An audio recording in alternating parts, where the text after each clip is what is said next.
आज हम इस वीडियो में जानेंगे कार्तिक स्नान पूजन और नियम, फिर भगवान विष्णु के पार्षदों द्वारा कही गई कार्तिक की कथा। कार्तिक माह में इस कथा को प्रतिदिन सुनने से भगवान विष्णु प्रसन्न हो जाते हैं। यह कथा पद्म पुराण से ली गई है। तो अब स्नान के बारे में जानते हैं। कार्तिक स्नान में जब 2 घड़ी रात बाकी रहे, तब पोखरा, कुआं, तालाब, नदी अथवा घर में स्नान करने से 10 गुना पुण्य की प्राप्ति होती है तथा तीर्थ स्नान का अनंत गुना फल माना गया है।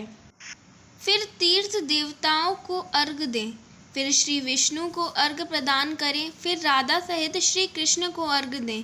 गृहस्थ पुरुष तिल और आंवले का चूर्ण लगाकर स्नान करना चाहिए। सप्तमी, अमावस्या, नौमी, द्वितीया, दशमी और त्रयोदशी को आंवले के फल और तिल के द्वारा स्नान करना निषिद्ध है। कार्तिक में मंत्र उच्चारण करते हुए स्नान करें। स्त्रियों को स्नान के समय मंत्र नहीं पढ़ना चाहिए।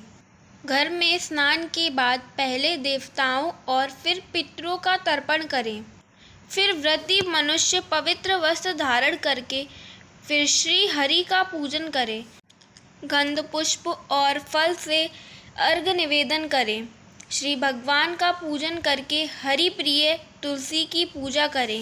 प्रयाग में स्नान करने का, काशी में मृत्यु होने तथा वेदों के स्वाध्याय करने से जो फल प्राप्त होता है, वह सब तुलसी की पूजा करने से मिल जाता है। एकाग्र होकर तुलसी की प्रदक्षिणा कर प्रार्थना करें।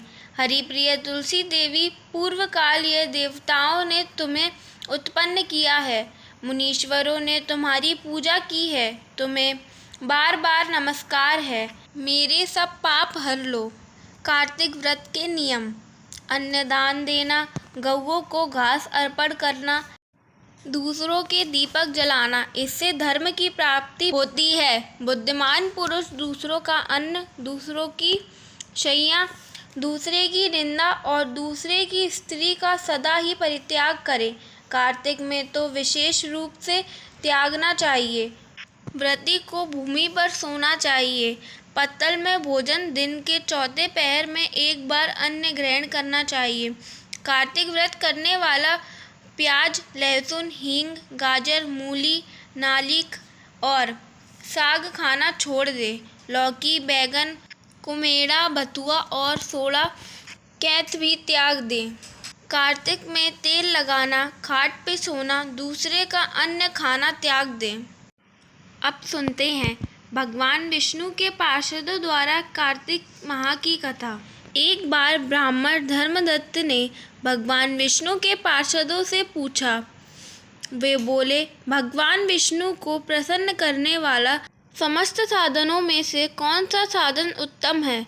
किस साधन का अनुष्ठान करने से सभी साधनों का अनुष्ठान हो जाता है और भोग, मोक्ष, लक्ष्मी की प्राप्ति कराने वाला है? भगवान विष्णु के पार्षद बोले, पहले कांचीपुरी में एक चोल नाम के राजा थे। राजा चोल के समय में कोई भी व्यक्ति रोगी, दरिद्र और पीड़ित नहीं था। उन्होंने बहुत से यज्ञ किए जिनकी कोई गणना नहीं है। एक बार राजा चोल अनंतसेल तीर्थ में गए, जहाँ जगदीश्वर श्री विष्णु योग निद्रा में सो रहे थे। वहाँ उनकी राजा ने विधि पूर्वक पूजा की, फिर साष्टांग प्रणाम किया। तभी उनकी दृष्टि एक ब्राह्मण पर पड़ी जो कांची नगरी के निवासी थे। उनका नाम विष्णुदास था। वे भगवान की पूजा के लिए अपने हाथ में जल और तुलसी दल लिए हुए थे। पास आकर उन ब्राह्मण ने विष्णु सूक्त का पाठ करते हुए देव देव कह के भगवान को स्नान कराया और तुलसी की मंजरी से पूजा की। राजा चोल ने पहले जो रत्नों से पूजा की थी, वो सब तुलसी दल से ढक गए। राजा गुस्से में बोले, विष्णुदास, मैंने जो मणियों और मोतियों से भगवान की पूजा की थी, वो कितनी शोभा पा रही थी, पर तुमने तुलसी के पत्तों से सब ढक दिए। ऐसा क्यों किया? मुझे लगता है तुम बड़े मूर्ख हो। तुम भगवान विष्णु की भक्ति को बिल्कुल नहीं जानते, तभी तो सजी सजाई सुंदर पूजा को पत्तों से ढके जा रहे हो। विष्णुदास बोले, राजन, आपको भक्ति का कुछ भी पता नहीं है। राज्य लक्ष्मी के कारण आप घमंड कर रहे हैं। बताइए, आपने पहले कितने वैष्णव व्रतों का पालन किया है? राजा बोले, ब्राह्मण, अगर तुम विष्णु भक्ति से गर्व में आके ऐसी बातें करते हो तो बताओ तुमने कितनी भक्ति की है। तुम तो दरिद्र हो, निर्धन हो, तुम्हें विष्णु को संतुष्ट करने वाले यज्ञ और दान आदि कभी नहीं किए, तुमने तो देवालय भी नहीं बनवाया, फिर भी तुम्हें भक्ति का इतना घमंड है। तो आज यहाँ जितने भी ब्राह्मण मौजूद हैं वे सब सुन ले, मैं भगवान का दर्शन पाता हूँ या ये ब्राह्मण, स्वयं पता चल जाएगा कि हम दोनों में कितनी भक्ति है। ये कह के राजा चोल अपने नगर को चले गए और महर्षि मुद्गल पुरोहित बनाकर वैष्णव यज्ञ आरंभ किए। वहाँ बहुत से ऋषि आए और बहुत सा अन्नदान किया गया और बहुत सा धन बांटा गया। पर विष्णुदास भी भगवान के मंदिर में ठहर गए और भगवान विष्णु को प्रसन्न करने वाले शास्त्रोक्त नियमों का पालन करते हुए व्रत का अनुष्ठान करने लगे। माघ और कार्तिक व्रत और तुलसी के बगीचे को पानी देते, एकादशी व्रत का पालन करते, अक्षर मंत्र का जप, मांगलिक नृत्य, षोडशोपचार द्वारा भगवान का पूजन करने लगे। वे इन्हीं व्रतों का पालन करते थे। वे सोते जागते, खाते पीते भी उन्हें निरंतर श्री विष्णु का स्मरण निरंतर बना रहता था। उन्होंने भगवान विष्णु की प्रसन्नता के लिए माघ और कार्तिक के उद्यापन के लिए विशेष नियमों का पालन किया।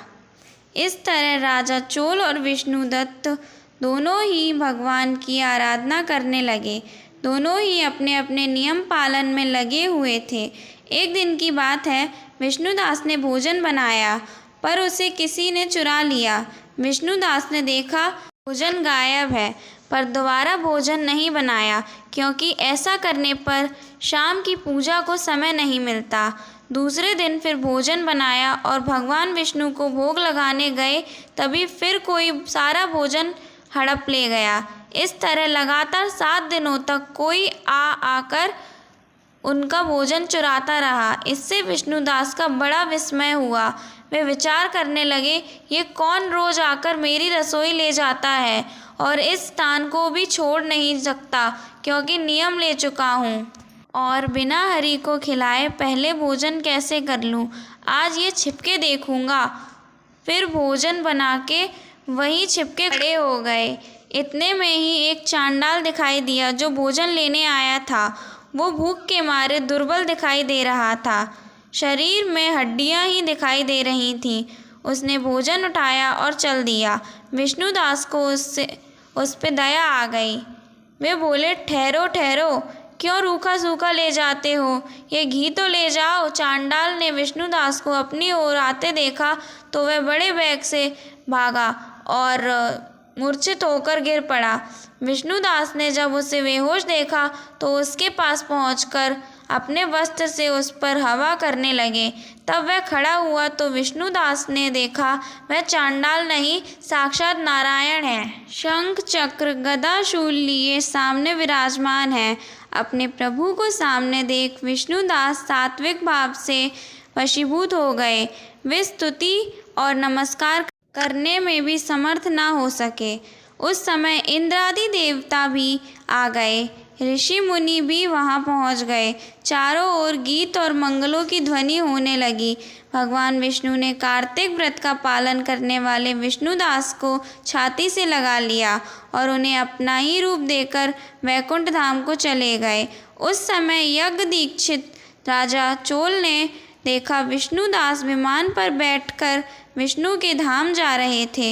ये देख राजा ने अपने गुरु मुद्गल को बुलाया और कहा, जिसके लिए मैंने यज्ञ दान किया वो विष्णुदास मुझसे पहले वैकुंठ धाम जा रहा है और मैंने यज्ञ दान किया, ब्राह्मणों का मनोरथ पूर्ण किया, पर अब तक भगवान विष्णु मुझ पर प्रसन्न नहीं हुए और उस ब्राह्मण को केवल भक्ति के कारण ही श्री हरि ने प्रत्यक्ष दर्शन दिए। जान पड़ता है श्री हरि यज्ञदान से प्रसन्न नहीं होते, वे भक्ति से शीघ्र प्रसन्न होते हैं।